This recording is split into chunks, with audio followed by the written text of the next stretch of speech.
Representative Carey, thank you so much for joining me. Well, it's good to be with you. So why don't we start with your background? What got you started in politics, your career so far and how you ended up where you are now? Well, I had always had somewhat of an interest in, the energetic give and take of public debate since I was a kid. Started as I had got an ROTC scholarship, received my commission, started working at our state house. And then the guy that was working, one of the people that I worked for, decided to run for Congress, and this was in 1994. So this was on the 104th Congress when Republicans were going to take over. So in 1995, I came to the Hill. I spent a number of years here. Then I had the opportunity to go back to Ohio and ran some of the trade organizations that related to energy, mining, and then went into the nation's largest independent coal producing company. We also had oil and gas, we had rail, we had barges, but a majority of our work was in the coal sector. And I did that for over a decade. Was the vice president, was an officer of the company. We had about 7,500 employees. It was privately held. Then in 2021, the congressman that had the 15th Congressional District, who had been a very good friend of mine for a number of years, we'd actually served together in the Ohio National Guard, decided that he was going to resign and take over the Ohio Chamber. So, I'd supported a lot of candidates over the years. My office had been in DC for the last decade. And I would do the commute, from Columbus to Washington, just not quite as frequently as I'm doing it now, or the hours may have not been as long. But we had an 11-way primary, was able to get out of the primary. We spent the next year on the Science, Space, and Technology Committee, the Budget Committee, but I always knew that I wanted to be on the Ways and Means Committee. So we put a very strong lobby effort with the steering committee, and we were very fortunate to get on that committee. And the Ways and Means Committee has the Martin rules. So I'm number 25 of 25. So there's nobody on that committee that wants to keep the majority more than me. But also at the speaker's request, had the opportunity to go on the committee that I always have a soft spot in my heart for, which was House Admin. And of course, a lot of the modernization, the things of that nature come through that committee.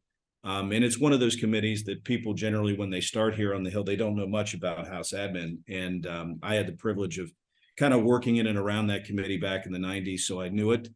And when the speaker asked me to be on that committee, I was honored. And I think we've got a great team. It's a great bipartisan team on that committee. And I think it's one that really works together pretty well. So, it was just the opportunity. It's public service. That's what it is. I've talked to a lot of candidates. We've got some, people that are not going to seek reelection next year, and some that are taking jobs at universities in Ohio. And I've talked to a lot of people that want to run. And the first thing they always ask me is, what's the thing that you didn't realize going in, even though you'd been a staffer, even though you had lobbied the House for as many years as I had, over 20 years, what's the thing you notice most? And really it's time.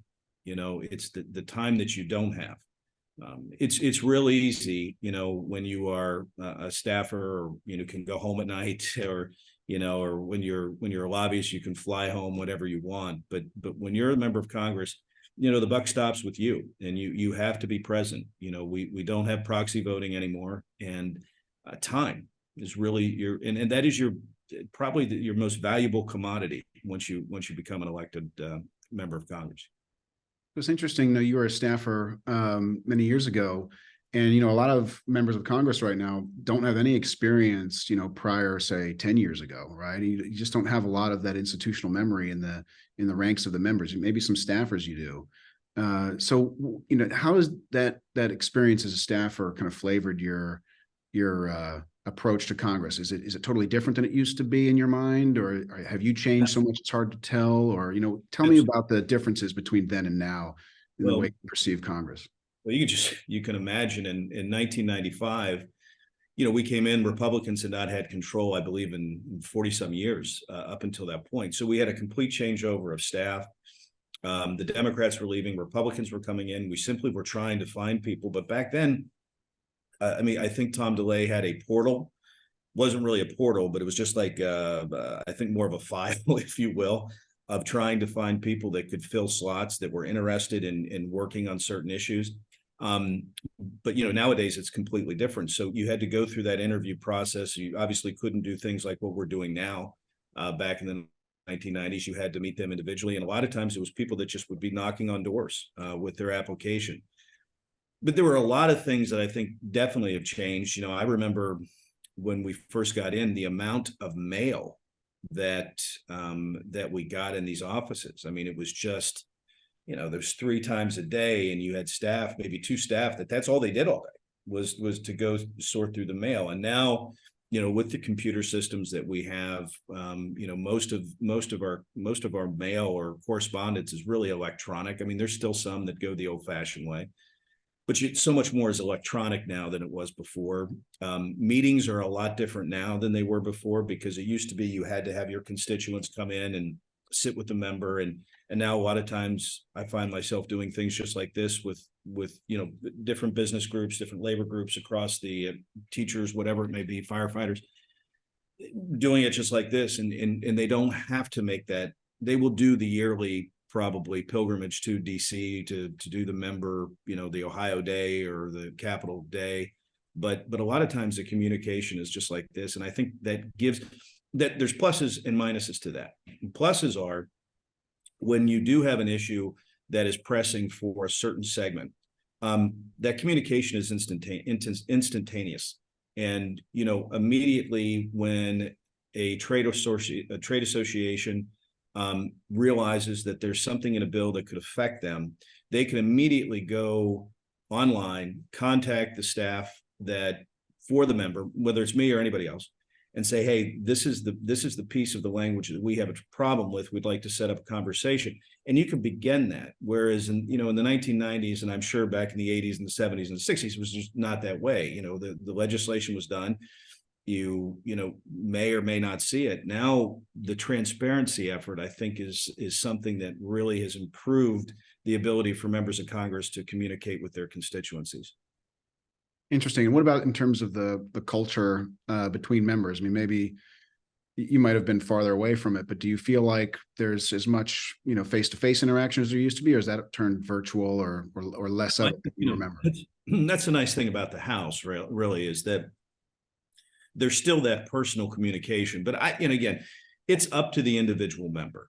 Every member has the ability to communicate in the way they best see fit with other members. And, I'm somebody that likes to sit down personally, talk with members. You'll find me on the floor. There's certain, we have no assigned seating on the House floor, but I try to move around. And, I'll go over to the Democrat side, and talk to some of my friends on the Democratic side. I'll go to, the Ohio kind of, we have a big delegation, so we're kind of spread out, but so the Midwest folks are Southern folks. And I don't know that there's any less communication with the members. I think what the public believes, and I think everybody looks back on, 10, 20, 30 years ago and opines about how things were much more collegial back then. I don't know that they were. They just were not as in your face as they are today because of the ability to have social media. And, I see all the time, and just on Monday of this past week, Tuesday of this past week, Joyce Beatty and I, who's a Democrat who I split Columbus, Ohio with, we literally live a mile from each other. So we split the city in half.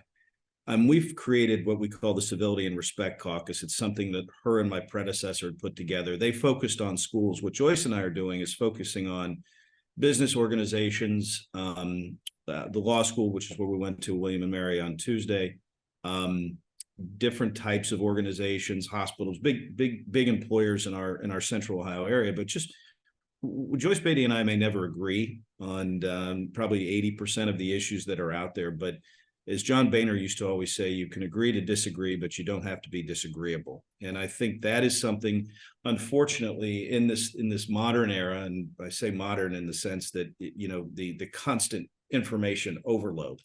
Unfortunately, what I think many people see is they see the extremes of both parties. And what they don't realize is that there is a lot of compromise. There is a lot of communication that happens between both sides, and even within our own parties, to be honest with you. But that's something that I think people don't see.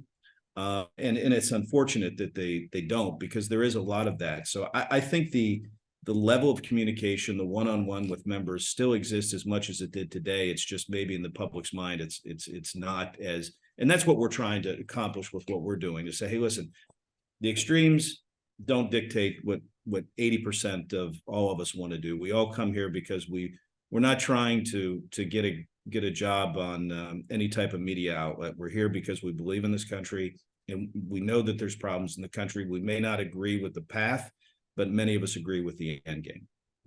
Well, let's take on that thread a little bit more. So, obviously a lot of people think there's challenges with Congress itself, right, as an institution. And you've joined you're part of the administration committee, and you've taken up a lot of this modernization work. So can you talk through a little bit about, you mentioned earlier you were asked to be on the committee, but in terms of your own interest, when you think about Congress as an institution, what attracted you to that committee? And do you think the work there can have an impact on improving Congress's performance overall? I absolutely do. I think, just the hearings that we've had, we've talked with just the different functions around the office, and making offices work functionally. The thing that happens, I think I was in a different spot when I came in 2021, because I had been in and around these offices since 1995 in one shape or form, whether it was a staffer, whether it was a trade association, whether it was a vice president or a lobbyist, whatever it was. I had different experiences dealing with different staff, different members of Congress. But the thing that I've found is, as we've watched some of these, this new class that came in 2022, or were sworn in 2023, it's the understanding of the system, and how you set up an office, how you get the message out to your constituency, how you frank, what is it that you can do now to be in constant communication with your constituents as it relates to the issues that are importance to them.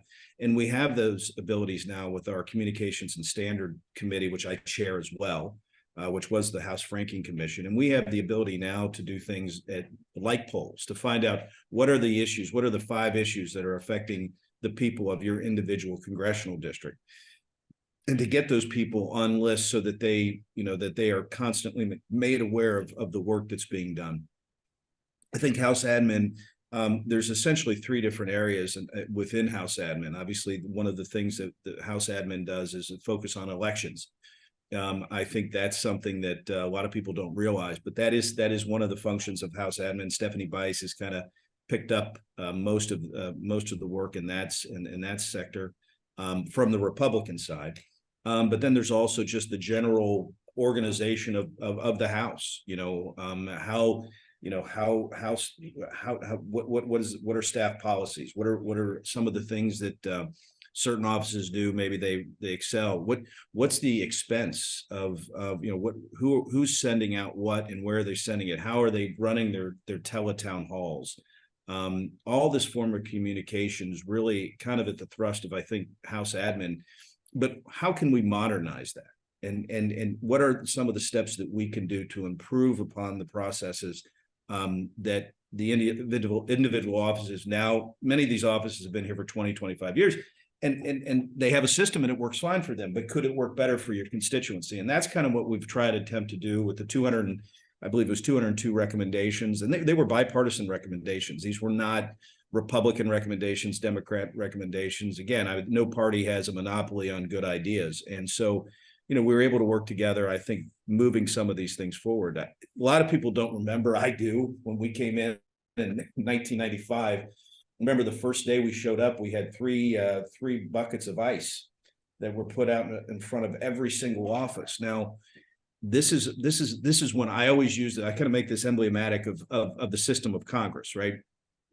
Nobody could figure out why everybody got three buckets of ice every day. Well, then we did some research, and then you found out, well, it's because back then, back when they started doing it, nobody had refrigerators. Okay. So, but it'd been 20, 30 years and everybody had refrigerators in their offices. So that was one of those things about when you just improve, things happen in Congress, things change, members come, they go, but a lot of the kind of the practices remain the same. And so part of what House admin is trying to do is things don't have to always remain the same. We can be innovative. We can do some things to maybe get us into the, into the next level. We're not recommending books, for staff to read. I would like to do that, but that's not part of our job. But it's about getting everybody together, getting the staffs together in a bipartisan way to find out what we can do to improve the process of Congress. Are there particular recommendations that you identify with, either as a member or as a former staffer, that you think should be high priority, or you think it would be moving this Congress? Are there ones that you feel like aren't as popular, but they should be? No, I don't know that there's any that you would say are not popular. I just think it's a matter of time and how do you get things done? I mean, we're going to run into a clock situation as well. I mean, as you're aware, I mean, we spent 3.5 weeks, trying to find a new speaker. And, unfortunately, that's one of those things that took away 3.5 weeks of the calendar. And so now we still have to kind of work on getting the appropriations process. We're going to have a committee hearing markup in House Admin, I believe tomorrow or today. I'm not sure which one it is. So we've got to kind of go through those processes. But I do think by the end of this Congress, you'll see a lot of these 202 recommendations in some form implemented. I mean, there are a lot of good ones. I mean, there's things that regarding the policies of district staff, the way that I think one of the big things I've heard, and I've heard this from members, because there are many of us on both sides that believe it is our role here to create good public policy, thoughtful pieces of legislation that may be new ideas that are going to require things to change. I'll give you an example of one that I'm doing right now, which was we realized that we have a 29% vacancy in some of our inner cities in terms of our office space. And COVID exacerbated the problem. A lot of people are working from home nowadays. So there's got to be a way that maybe we can take some of those spaces as people want to continue to move into the urban areas, but they need to find affordable housing. So there's got to be a way to do it. So we're working on a tax credit proposal that would allow developers, because it's very easy to turn a 1970s high-rise tower into condos if you're going to spend $450 to $1.4 to $1.7 million. Where the problem you find is if you're trying to find it, maybe not as a subsidized housing, but affordable housing, where it goes from about 170 to 230, 240. You pick out your top end number, whatever it is. But there's got to be a way to help incentivize developers to look at that types of process, or you're going to continue to have vacancies and you're going to have these buildings in many cases fall into, debtor in possession type situation. So anyway, that is in my opinion, is a piece of legislation that is new. It's something that we need to work on. What I found, and some of the doc caucus, they've got some great pieces of legislation that they that they really believe can lower prescription drug costs, that can access to healthcare. These are new ideas. These are ideas that have to go through, the bill writing process. And what we have found ourselves with, just given the way the system has always worked, you have a lot of members that do nothing but messaging bills that, number one, will never become law. Okay. Probably won't pass the House. It will not pass the Senate, and it definitely will not reach the president's desk. But those bills, because they may be the first in and easy, require the same amount of time, the same amount of prep as the ones that we're really trying to substantively do to change the course of the country, not just for messaging. And so I think there's got to be a better system for that. I'm not sure what that is. But maybe if you tinker around a lot of the other edges of these 202 recommendations, maybe we can streamline that process and make it. I don't want to make it any harder for somebody to have legislation. We've all been elected. We all serve a constituency. We have every right to do that. But I think when we're looking at moving legislation forward that's going to affect the country, we've got to make sure that that we have a streamlined process so that everybody can have their bills done in a timely manner. Yeah, it's an interesting issue, because obviously you can absorb time from Ledge Council and others with messaging bills. But on the other hand, as you said, the members can really write any bill they want, and they have the ability and the right to do that. And I think U.S. Congress you know, in a lot of legislatures, right, the legislation comes from outside rather than in the U.S. Congress where it comes member by member. Yeah. What's your position on messaging bills versus substantive bills that can pass the House or pass the Senate? You know, is it, you know, from your perspective as a lawmaker, you know, would you just say, look, any idea I have, I should put it into bill form one way or the other, regardless of whether it should pass? Or do you think to yourself, I should only put forward things that are likely to pass or get at least through a committee or something like that? Well, you bring up a very good point. But I think again, it's the individual member. I can tell you the way I approach things, and many of my colleagues do. I have a concept. I never introduce a bill or try never to introduce a bill unless I have a Democrat co-sponsor. Okay. And when you have a majority of 3, or I think today it's 2 with the swearing in of our new colleague from Utah, you never know. I mean, if you have an idea, and again, like I said before, the Republicans and Democrats don't have monopolies on what a good idea. So you take bits and pieces, you try to form a bill that everybody can agree with. You go out, you talk to people about that bill, make sure that it's a bill that is possibly going to be in your committee of jurisdiction. That makes a lot more sense. And then go through regular order, which is what we've agreed to in the committee process. Get the bill introduced, go to rules, talk to your rules members, get to the floor, work the floor. If it is a bipartisan bill, hopefully you can get it done, or at least, you know, there may be some picking off. That's what it should be. Messaging bills, unfortunately, what messaging bills do, messaging bills are bills that somebody has an idea. They may talk to 3 or 4 people about it. Let's run one with it. Let's go to Ledge Council. Let's have them write it. And let's do that for 7,000 different bills. Okay. And let's take up Ledge Shop's time. Let's not reach across the aisle to talk about why we're doing this bill. What, I don't know. Let's not reach across the conference and say why we're doing this bill. You know, one of the things that I've heard that is very troubling to me is that you have a very conservative Republican body that believes in cutting spending. We all believe in cutting spending, but we all agreed that we would do it through regular order. And so we have the process, which we have, but then just to do a messaging bill to zero out somebody's salary per se, and never talk to any member about your amendment. We had an old phrase in the military: never confuse motion with progress. And unfortunately, I think what we see from a lot of these messaging bills is just that. It's motion and it's not progress. Well, I'd like to change the conversation a little bit to this notion of representation, because I think it ties in obviously to everything member does. And, you know, I've asked this question about how one defines representation to all the guests who have come on the program.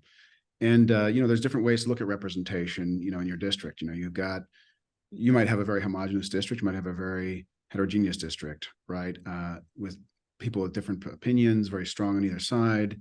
You've got young people, old people, you have future generations. You know, when you think about representing your district, you know, what's the approach that you have? Are you thinking more that trustee model or more the delegate model? Are you thinking more, you know, what do my constituents believe and should I reflect that or make my own judgments about what's in their long-term interest? Well, you know, I mean, first, to thy own self be true, right? That's always got to be the first thought of your mind. But you also have to be cognizant of your district. And I have a very diverse district. 65% of my votes come within an urban area. Okay. The rest of them go to some of the most rural areas of the state of Ohio. So I have a very large agricultural district. And, you know, I have very urban. I have this downtown Columbus, Ohio, which is the largest city in the state. I split it with a Democrat. So there are going to be pieces of legislation that maybe if you're in an R+37 or an R+30 district, you feel like you need to do all these messaging bills. But I think that, you know, when you're in a district like mine, which is an R5 or an R6, I think you have to be very thoughtful. You know, I listen, if you look at Franklin County, which is the largest county in my district, right now we have, not Franklin, but if you look in the city of Columbus, Franklin County, we have a few more Republicans, but if you look at the city of Columbus, there's 3 of us. There is a state senator, newly elected, great person. She's doing a phenomenal job in the state senate. She has a little piece of the city. The other's me, and the other's the county engineer. And the Democrats can't find anybody to run against him because you got to have like 27 initials behind your name. So, I have to work with the Democrats. I have to work with the Democrat City Council. I have to work with a Democrat mayor, with the city. But then you go out into my rural areas, and there isn't, everything is controlled by the Republican Party. So you have to balance it, and you have to really look at the issues. And I think as long as people see you as consistent, they understand the reason you've made your vote. It may be different from some other member, but they understand. And if you think about it, and what we try to do, we try to view the constituents that call us. But what happens, unfortunately, with some of this stuff, and that's when we're going back to what we were saying, how things were different in the 1990s when I was a staffer is where they are today. A vote can happen, and we'll hear from maybe 2 organizations about why this vote's important. There's an amendment that's thrown on the floor. We don't hear anything about the anti or the pro until maybe 2 or 3 days later, when somebody tweets out a listing saying this vote happened and so didn't vote for it. And that's unfortunate, because I think it kind of lessens what we're trying to do here. And so having said that, I try to view every issue on the merits of the issue itself. And is it doing everything you can to protect the citizens of the 15th Congressional District? Is it doing everything we possibly can to make sure that the cost to consumers in the 15th Congressional District can be affected? Are we doing something to make sure that there's jobs? Are we making sure that our police and our firefighters are safe? Do we have a strong educational system for the youth that are coming up in the district, regardless of whether they're in the inner city or the other part? And what are we doing as far as economic development, particularly for the areas that are harder hit? So as long as I can be true to those issues, I think I'm doing my best to represent the people that sent me. What's your perspective on the time element? Because in theory, you got to run for re-election every two years. You might be there for a long time, right? You might not be. And your constituents, of course, are all different ages, right? And at different stages of economic development, different parts of your district. So when you think about, how much does the long run come into your thinking? Is it more about what can I get done for them and give them some benefit within the next 2 years? Or, do you think about the longer term and how your district might evolve over time economically and, try to plan for that? How does that balance in your mind?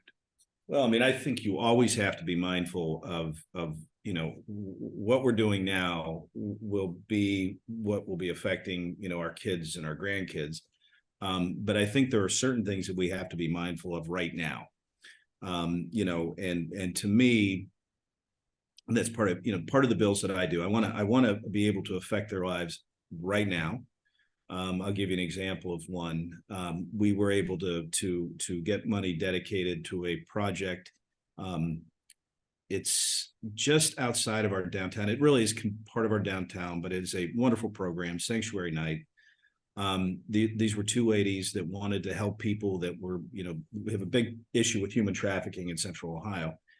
And they thought they were going to be servicing, and this wasn't a facility that was going to have beds or anything of that nature. It's just a place where 99.9% of the people are women that are going into these facilities. But this is a place, many of them don't even realize that they're even involved in the human trafficking trade. They don't realize it. They think that these people that are putting them in these bad situations are their friends, or their boyfriends or their business partner. But they don't have a roof over their head. They don't have a shower. They don't have a place to eat. They don't have a place to charge their cell phone, which in many cases is their only connection outside.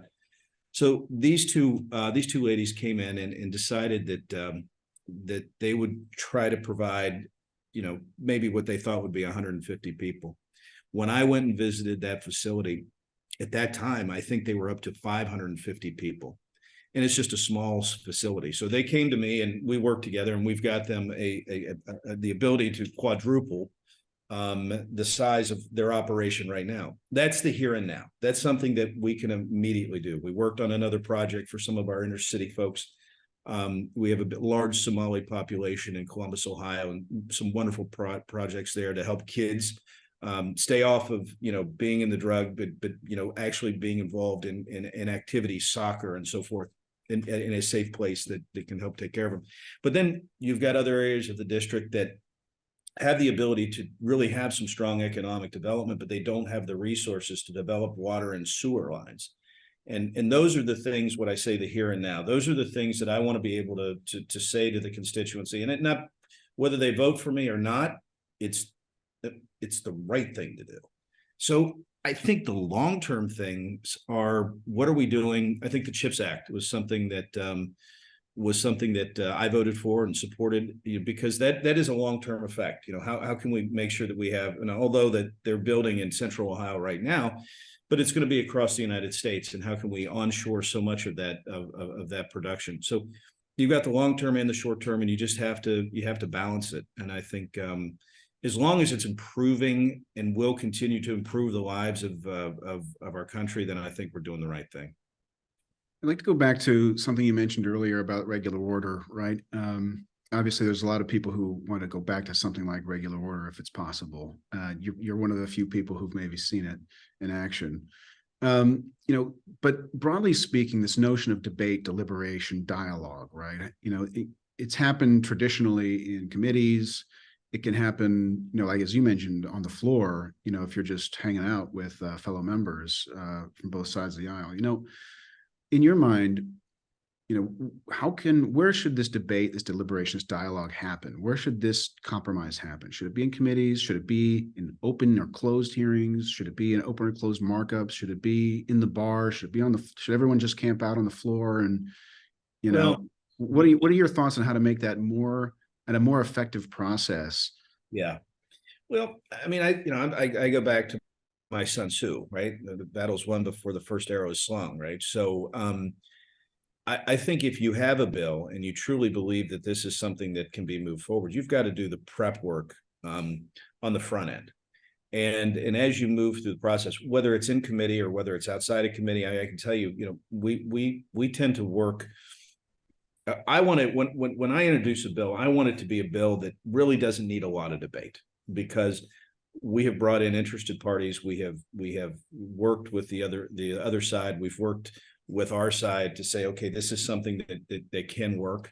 And then the debate becomes, maybe there's maybe something was left out. It's amazing the careers that people have in this town by changing the word to or to and people make millions of dollars off of just changing one words and pieces of legislation. But I think the debate happening between the individual members, but also, at the committee level, the committee staffs are very, these committee staff members, and having worked with committee staff in multiple committees over the years, they're very competent people. I mean, and they understand, and they have many of them, I'm in a different situation, but many of them have a longer institutional knowledge than many of the members that are actually on those committees.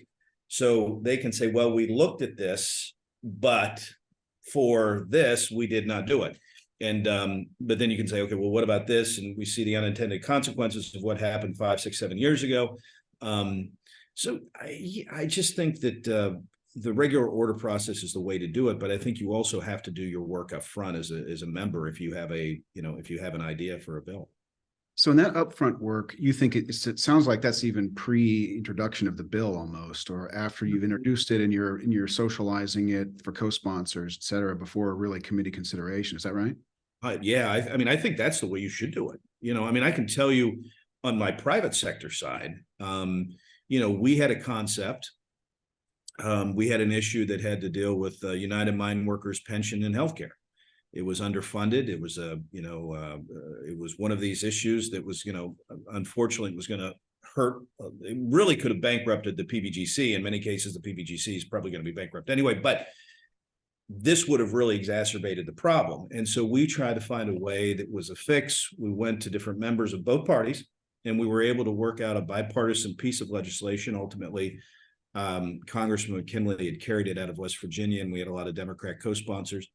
And the union and I was representing the company. The union would go in, and we went together, and along with the members of Congress.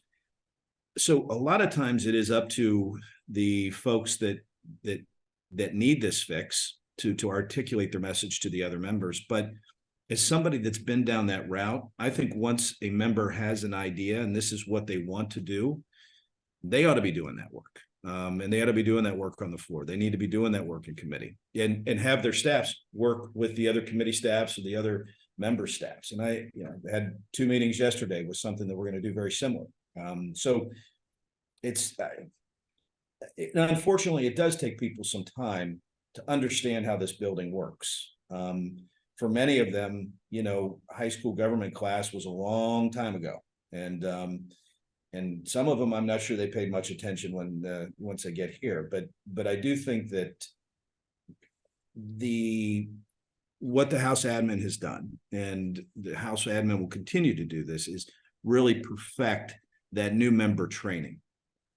And really to have the manuals that were needed. I never had new member training because I was a special election, and they pretty much I won an election on the 2nd. In 36 hours I had a voting card, and no staff. I had 1 staff member. That was it. I didn't have phones at work, didn't have computers. I had desks, but I didn't have anybody here to tell me what to do. But that new member training is something that I think is really important. And I think as we go into this next Congress, particularly with my colleagues that came in a year before me and in the regular time, I think they saw the problem. And you think about that my freshman class, which I'm kind of a redshirted freshman of that class, I guess. But if you look at what they had to go through, I mean, think about this. They've had these people who came in 2021, they won in 2020, sworn in 2021. They went through, January 6th. They went through 3 speakers. They've went through the multiple votes for a speaker. So they have been through an awful lot. And so I think that class, my class, I think is very cognizant of trying to make it easy on the next classes that come down the pike. And I think you're going to see a lot of effort through the House admin to make sure that members kind of know what they're doing once they get here. I'm curious a little bit on what you mentioned about the front loading of the discussions, right? What have you found are the effective ways? Is it that floor discussion, when you already kind of know what you want and you go talk to some members on the floor to talk about your bill? Is it going out to dinner? Is it having your staff talk to their staff? Is it, what are the ways that are actually effective, and how could those steps be somehow enhanced on a systematic basis? Well, you got to. I think there's two things. I mean, you got to remember this is the people's house, right? Part of the reason we got here is because what we do in our lives is we talk to people, and we try to find common ground. We try to find ideas that we believe that most of our constituents believe in. So I think part of what we as members of Congress have to do is get to know the other members of Congress. I mean, that really is the key. I mean, Joyce Beatty said it. Joyce and I have a good time together, but Joyce said, I forget what meeting it was we were at, just her and I, and she was telling the group, she said, having that personal relationship with Mike, when I know that Mike's voting wrong, I'm okay with that because I still like Mike. And I think that's the type of thing that we need to see from the other members. And you can't teach that. You can't teach how to communicate with individuals. I mean, that's just something you're either going to do it or you're not going to do it. And but I think if we had a lot more of that, I think you'd find a lot more of that front loading would be easier to get done. Yeah, makes sense. So my next question is really about institutional improvement. We've covered some bases here already, but if you could pick something, say in a fundamental institutional improvement within, say, a longer time, something that might be hard to get through, like within a 50-year time frame, what would you say are the key thing? What's a key thing or two that Congress could do to really bring it to the next level to be either more representative or improve the process, the rules? What area do you think would really move the needle to improve Congress?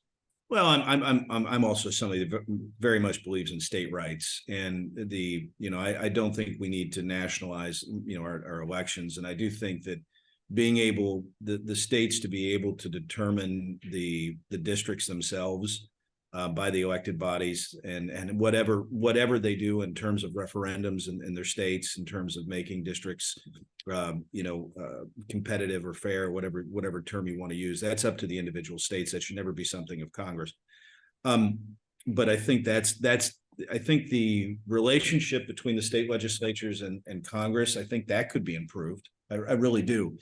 I have a very good relationship with the Ohio legislature. I talked to many of them. I spoke with many of them over the weekend.